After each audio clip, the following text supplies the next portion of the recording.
ইতিমধ্যে আপোনালোকে গম পাইছে কেন্দ্ৰীয় বাজেট 2025 আৰু 26 এই বাজেটটো যোৱা 1 ফেব্ৰুৱাৰী 2025 চনৰ আমাৰ কেন্দ্ৰীয় মন্ত্ৰী কেন্দ্ৰীয় বিত্তমন্ত্ৰী শ্ৰীমতী নিৰ্মলা সীতাৰমণে পাঠ কৰিছিল আৰু সেইদিনাখনৰ পৰাই আৰু এই বাজেটটো ইয়াত লাগু হৈছে। ইতিমধ্যে আপোনালোকে গম পাইছে এই বাজেটৰ জৰিয়তে আমাৰ দেশত 4টা বিষয়বস্তুৰ ওপৰত বহু গুৰুত্ব প্ৰদান কৰিছে। কৃষি আৰু MSME লগতে আমাৰ বিনিয়োগ আৰু ৰপ্তানি এই 4টা বিষয়ৰ ওপৰত বহু গুৰুত্ব প্ৰদান কৰিছে। ইতিমধ্যে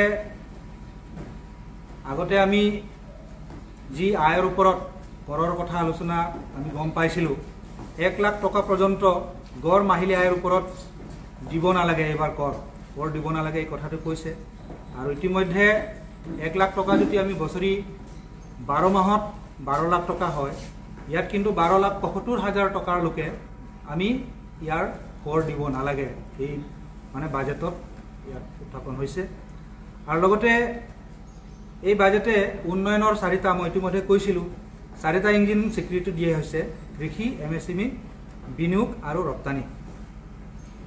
দেশৰ প্ৰধানমন্ত্ৰীৰ এই কৃষিত যিটো আছে দেশৰ প্ৰধানমন্ত্ৰী ধন ধান্য কৃষি যোজনাই যি 100খন কম কৃষি উৎপাদনশীল জিলা সামৰি ল'ব, য'ত মানে কম উৎপাদিত হোৱা তেনেকুৱা ভাৰতবৰ্ষৰ 100খন জিলা সামৰি ল'ব। আমিও আশা কৰিছোঁ আমাৰ পশ্চিম কাৰ্বি আংলতো তেনেধৰণে যিহেতু খেতিৰ পৰিমাণটো কম আমি দেখা পাইছোঁ, আমাৰ জিলাও কিজানি তাত নামটো সন্নিৱিষ্ট হ'ব বুলি আমিও আশাবাদী। আৰু যি কি নহওক, আৰু এই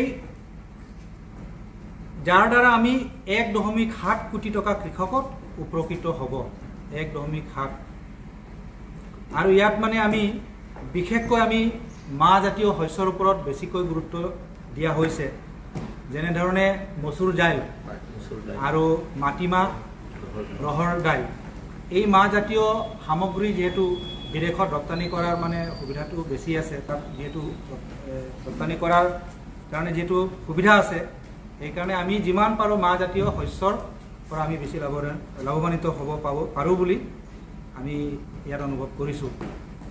আৰু যিহেতু ইতিমধ্যে আগত আমি KCCৰ যিটো লোন গ্ৰাহকসকলে বেংকৰ পৰা 1 লাখ টকা পৰ্যন্ত পাবলৈ সক্ষম হৈছিল, কিন্তু এইবাৰ এই বিত্তীয় বাজেটৰ জৰিয়তে মানে 1 গুণ নহয় 2 গুণ নহয়, তাৰ 4 গুণ 5 গুণ 5 লাখ টকাকৈ KCCৰ লোন পাব পাৰিব।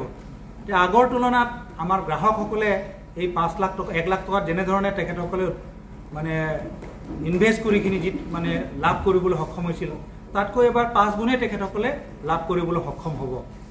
তাৰ উপৰিও ইয়াত মানে 2025 বিত্তীয় বৰ্ষত 4.8 বিত্তীয় ঘটিৰে অন্ত পেলোৱা 2026 বিত্তীয় বৰ্ষত এই হাৰ 4.4% হ্ৰাস কৰাৰ লক্ষ্য কৰিছে।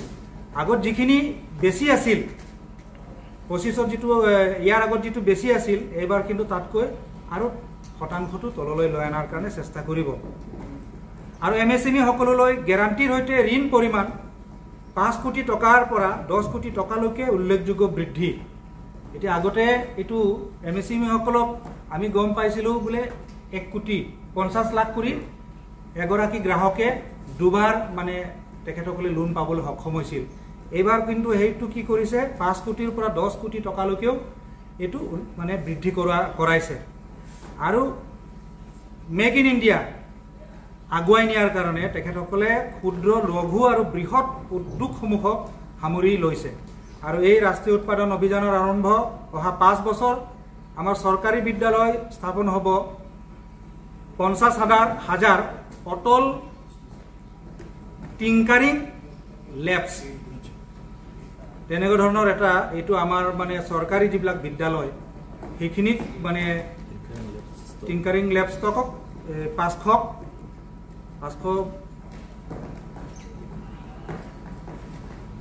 তেনেধৰণে বিদ্যালয়সকলক মানে কি কৰিব আগুৱাই নিয়াৰ কাৰণে তেখেতসকলে কাম কৰিব। আজিৰ বিদ্যালয় মানে আজি বিদ্যালয়বিলাক যেনে ধৰণে প্ৰাইভেটাইজেশ্যন যিবিলাক বিদ্যালয় আছে তাত পঢ়া শুনাৰ যিটো মানদণ্ড তেনে ধৰণৰ মানদণ্ড থকা বিদ্যালয়সমূহ আমি চৰকাৰীভাৱেও আহি থকা বিত্তীয় বাজেটৰ দ্বাৰা আমি পাবলৈ সক্ষম হ'ম যি কি নহওক আমি দেখা পাইছোঁ যে 2025-26 এই বিত্তীয় বাজেটে আজি ভাৰতৰ ইতিহাসক এটা ইতিহাস গঢ়াৰ এটা প্ৰচেষ্টা কৰিছে দেশৰ প্ৰধানমন্ত্ৰী নৰেন্দ্ৰ মোদীজীৰ এই চৰকাৰখনে নিশ্চিতভাৱে আহি থকা দিনত এই বাজেটৰ জৰিয়তে আমি দেশৰ জনসাধাৰণৰ আমি আশীষ বুটলিবলৈ সক্ষম হ'ম বুলি